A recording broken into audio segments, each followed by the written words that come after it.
नमस्ते, मैं हूं रविंद्र गौतम और आप देख रहे हैं कमोडिटी टुडे पर बिग पिक्चर।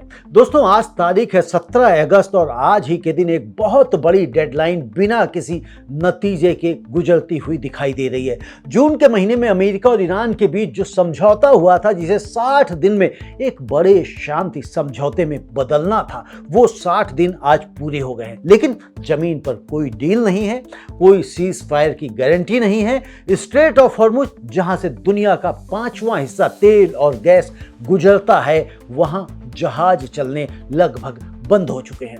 दोस्तों, आज हम इसी की बिग पिक्चर समझेंगे, क्योंकि जो बिग पिक्चर नहीं देखता वो सिर्फ खबरें देखता है।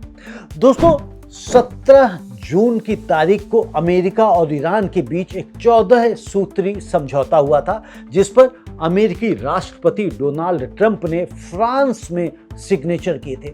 इस समझौते में 60 दिनों के अंदर परमाणु मुद्दे, सैंक्शंस और स्ट्रेट ऑफ हॉर्मुज को फिर से खोलने जैसे बड़े मसलों पर बातचीत पूरी करने की बात थी। और आज वो 60 दिन की मियाद खत्म हो गई है और कोई ठोस समझौता सामने नहीं आया।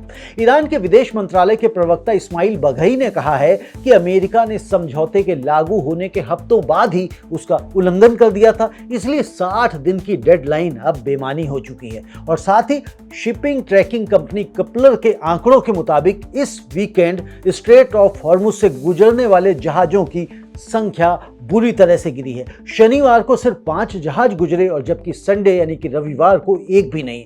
जबकि युद्ध से पहले हर दिन तकरीबन 130 जहाज इसी रास्ते से गुजरा करते थे। दोस्तों, समझौते के मुताबिक अमेरिका को अपनी नेवल ब्लॉकेड हटानी थी और ईरान को हॉर्मुज में बिछाई गई माइंस हटानी थी, ताकि 30 दिन के भीतर ये वाटरवे सामान्य रूप से चल सके। लेकिन ऐसा हुआ नहीं। इसे यूं समझिए कि जैसे दो पड़ोसी झगड़े के बाद एक कागज पर सुलह तो कर लें, मगर असल जिंदगी में एक दूसरे का रास्ता रोकना बंद ना करें। ईरान का कहना है कि अमेरिका ने ना तो नाकाबंदी हटाई और ना सैंक्शंस में राहत दी और ना ही उसकी जब्त की हुई संपत्तियां लौटाई। और दूसरी तरफ अमेरिका का रुख है कि ईरान की सैन्य गतिविधियां और हॉर्मुज को लेकर आक्रामक बयानबाजी भरोसे को कमजोर करती रही है। और ईरान की रिवॉल्यूशनरी गार्ड कोर के एक वरिष्ठ कमांडर ने तो यहां तक कह दिया है कि ईरान अब अपनी डिफेंसिव नीति छोड़कर ऑफेंसिव नीति अपनाएगा।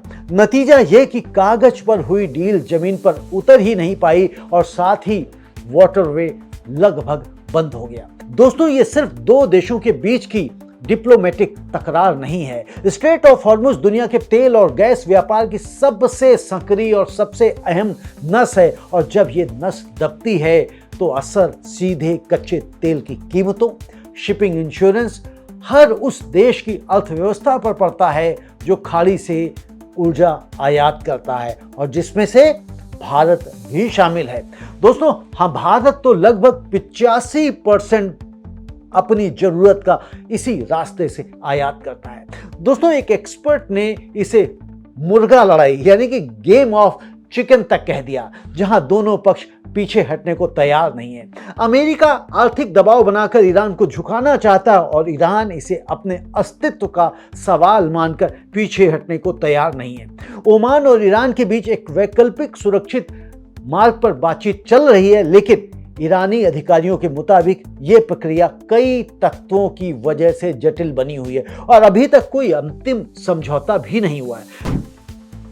रिस्क यहां पर यह है कि डेडलाइन के बिना बातचीत का कोई ढांचा नहीं बचता, और जैसा एक एक्सपर्ट ने आगाह किया है कि ये हालात एक फॉरएवर वॉर यानी ऐसे युद्ध में बदल सकते हैं जिसका कोई तय अंत नजर नहीं आता। शिपिंग कंपनियां इस रूट पर इंश्योरेंस प्रीमियम कई गुना बढ़ा चुकी हैं, और जिसका बोझ आखिरकार अंतिम उपभोक्ता तक पहुंचता है।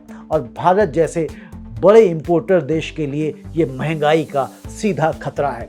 दोस्तों, यहाँ पर अपॉर्चुनिटी की अगर हम बात करें तो मौका यहाँ पर यह है कि अस्थिरता के इस दौर में जो देश वैकल्पिक ऊर्जा आपूर्ति मार्ग और भंडार मजबूत कर लेते हैं, वो आगे चलकर सौदेबाजी में मजबूत स्थिति में होंगे। और भारत के लिए मौका है कि वो अपनी स्ट्रेटेजिक पेट्रोलियम रिजर्व पॉलिसी और आयात स्रोतों में विविधता को और तेजी से आगे बढ़ाए। बिल्कुल ठीक वैसे ही जैसे एक समझदार गृहस्थ बरसात से पहले अनाज का भंडार तैयार रखता है।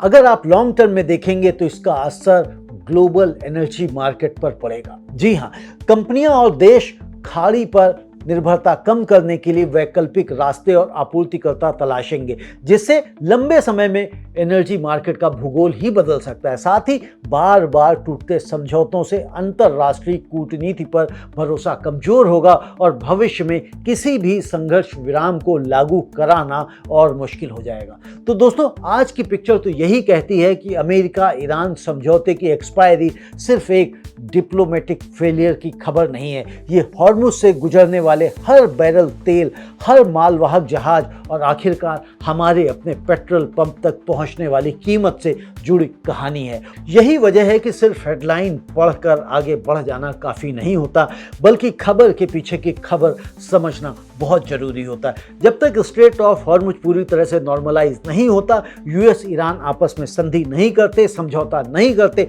तब तक क्रूड के दामों में असमंजसता बनी रहेगी और इस अनसर्टेनिटी के कारण जो शिपिंग रूट्स हैं वो बाधित हो रखे हैं। और इस शिपिंग रूट जब बाधित हैं तो जाहिर सी बात है कंज्यूमर तक पहुंचने वाला सामान महंगा पहुंचेगा अगर किसी भी तरह से पहुंचता है, और अगर पहुंच में शॉर्टेज आई तो महंगाई बढ़ सकती है और ये किसी भी देश के लिए अच्छी खबर नहीं है। दोस्तों, आपको हमारा कार्यक्रम कैसा लगता है हमें कमेंट में लिखकर अवश्य बताएं, और यदि अभी तक आपने हमारे चैनल को सब्सक्राइब नहीं किया है तो कमोडिटी टुडे चैनल को सब्सक्राइब करें, बेल आइकॉन जरूर दबाएं ताकि नया वीडियो की नोटिफिकेशन आप तक तुरंत पहुंचे। बहुत बहुत धन्यवाद। नमस्ते।